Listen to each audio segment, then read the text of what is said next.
विद्यार्थियों, online classes में आपका स्वागत है। ये पद मैं पढ़ाता ही आ रहा हूँ। ये अज्ञे द्वारा रचित हिरोशिमा नामक शीर्षक कविता से लिया गया है। आपको इसके विषय में मैंने काफ़ी बता दिया है, तो देखो इसको एक बार पढ़ता हूँ। अगर कुछ कठिन शब्दार्थ होंगे तो मैं बताऊँगा। तो देखते हैं।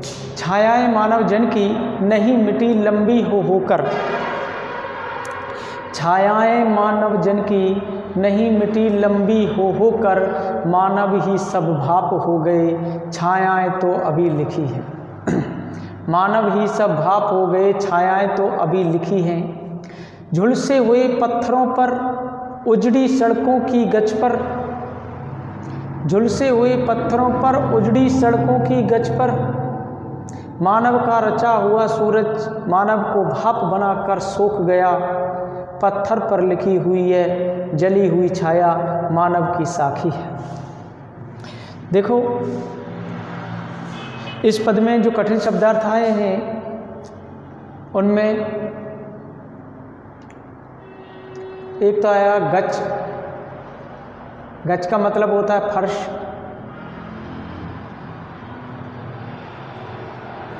गच का मतलब फर्श। और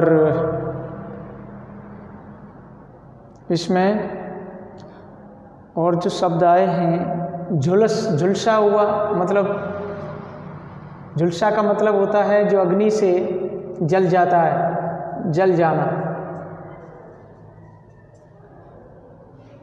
जल जाना।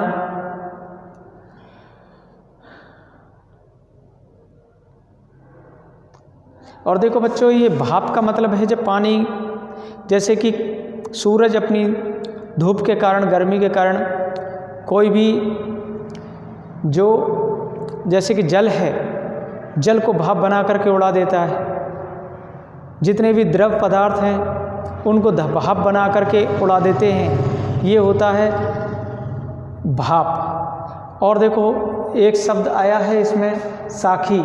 साखी शब्द का अर्थ होता है साक्षी, गवाह, साक्षी, गवाह, ये शब्द हैं। ऐसे इसमें कोई कठिन ज़्यादा शब्दार्थ आए नहीं हैं। गच का मतलब फर्श, झुलस माने झुलस जाना, जल जाना, साखी माने साक्षिया, गवाह। तो देखो बच्चों, ये जो पद है इसके विषय में मैं बता देता हूँ कि यह अवतरण अज्ञे द्वारा रचित हिरोशिमा कविता से उद्धृत है। इसमें कवि ने हिरोशिमा नगर पर परमाणु बम के गिराए जाने से कुछ ही समय में जो विध्वंस हुआ है उसकी संवेदना की गई है कवि के द्वारा। उसी भयानक जो दृश्य था उसका चित्रण करते हुए कवि यज्ञ कहते हैं। कवि यज्ञ क्या कहते हैं? तो देखो, छायाएं मानव जन की नहीं मिटी लंबी होकर, छायाएं मानव जन की नहीं मिटी लंबी होकर, मानव ही सब भाप हो गए। देखो कवि कहते हैं कि जब हिरोशिमा नगर पर परमाणु बम गिराया गया था, जापान का जो हिरोशिमा नगर था उस पर परमाणु बम गिराया गया तो अचानक से उसके अंदर लपटें उठने लगी।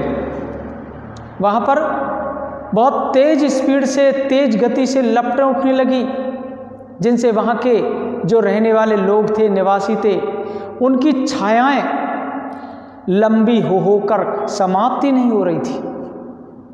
लंबी होकर के समाप्ति नहीं हो रही थी, उनकी छायाएं नहीं मिटी लंबी होकर, मानव भी सब भाप हो गए।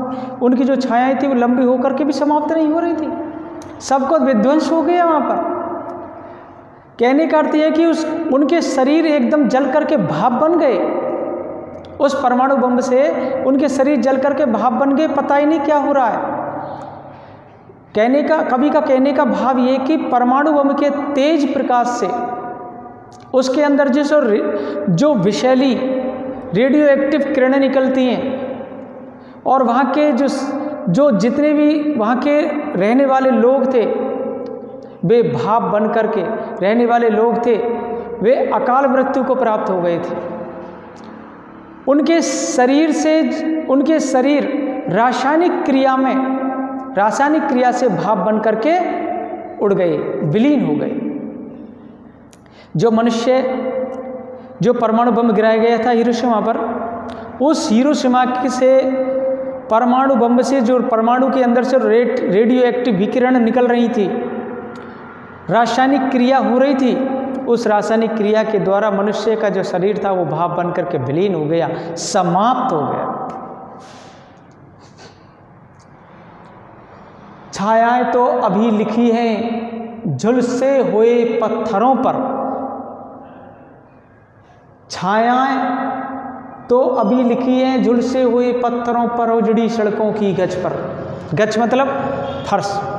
तो देखो कवि कहते हैं कि वहाँ के पत्थरों पर अभी तक झुलसे हुए आकार में इन लोगों की जो मानव कृतियाँ हैं, मानव की जो आकृतियाँ हैं, छाया हैं, वो आज भी उन पर दिखाई दे रही है, आज भी अंकित हैं उस पर। मानव की छायाएं आज भी अंकित हैं, आज भी बनी हुई है वहाँ पर। जो पत्थरों पर झुलसे हुए मानवों की जो आकृतियाँ हैं वो आज भी पत्थरों पर देखने पर मिल रही हैं।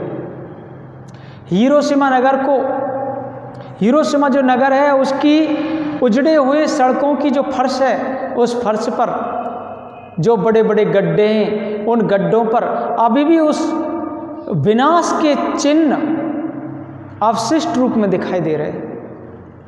अब भी उनकी सड़कों पर, उनकी फर्शों पर, बड़े बड़े गड्ढों पर वो विध्वंस के जो चिन्ह है ना, आज भी अंकित है। मानव का रचा हुआ सूरज मानव को भाप बनाकर सोख गया, मानव का रचा हुआ सूरज मानव को भाप बनाकर सोख गया। कवि व्यंग्योक्ति के माध्यम से कहते हैं कि जो परमाणु बम था मानव के द्वारा रचा गया था, मानव ने ही उसका निर्माण किया है, उस परमाणु बम का। उस परमाणु बम द्वारा रचा गया प्रखर जो काल सूर्य था, इससे विनाश भी मानव जाति का ही हुआ था। वो जो परमाणु बम था उसको काल सूर्य के रूप में, प्रतीकात्मक रूप में कहते हैं कि जो परमाणु बम मानव द्वारा रचा गया, जो कि एक काल सूर्य था, इससे विध्वंस भी मानव जाति का ही हुआ है। मानव को ही यह भाप बना करके सोख गया है, मानव ने ही उसकी उत्पत्ति की है और मानव को ही वो सोख गया, मानव को ही नष्ट कर दिया उसने, उस परमाणु बम ने। मनुष्य अपने लिए तैयार करता है जो भी ऐसे साधन जो अपना खुद का विनाश हो जाए, ऐसे साधनों का प्रयोग कर रहा है मानव। उससे फायदा क्या है? जो कि मानव का ही विनाश हो। ऐसे बनाने वाले विध्वंसकारी जो हथियार हैं उनको मनुष्य को नहीं बनाना चाहिए। तो मानव जाति का हुआ था, मानव को ही भाप बना करके सोख गया था। पत्थर पर लिखी हुई ये जली हुई छाया मानव की साखी है। देखो मानव की ये कितनी एक बचपना है, कितनी नादानी है मानव की, कैसे स्वार्थी और हिंसक प्रवृत्ति के लोग हैं ये।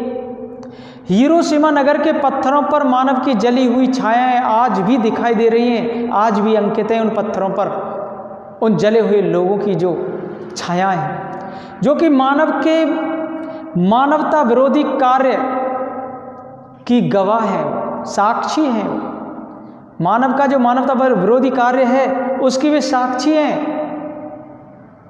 गवाह हैं। इसलिए मानव जाति का विनाश करने वाले ऐसे आविष्कार मनुष्य को कभी नहीं करना चाहिए, ये अनुचित है। कवि आगे कहते हैं कि जो परमाणु बम का आविष्कार किया था ये बहुत ही घातक है, इससे मानव जाति का विनाश होता है।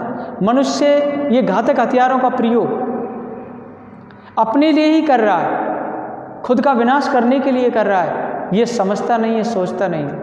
तो इसलिए ये बहुत ही अनुचित है, ऐसे हथियारों का प्रयोग नहीं करना चाहिए, ऐसे निर्माण ही नहीं करना चाहिए।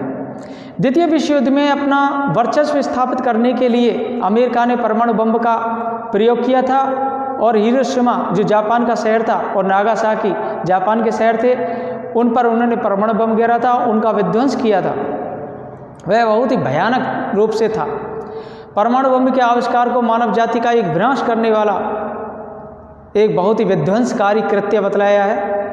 इससे मानववादी चिंतन की अभिव्यक्ति मुखरित हुई है।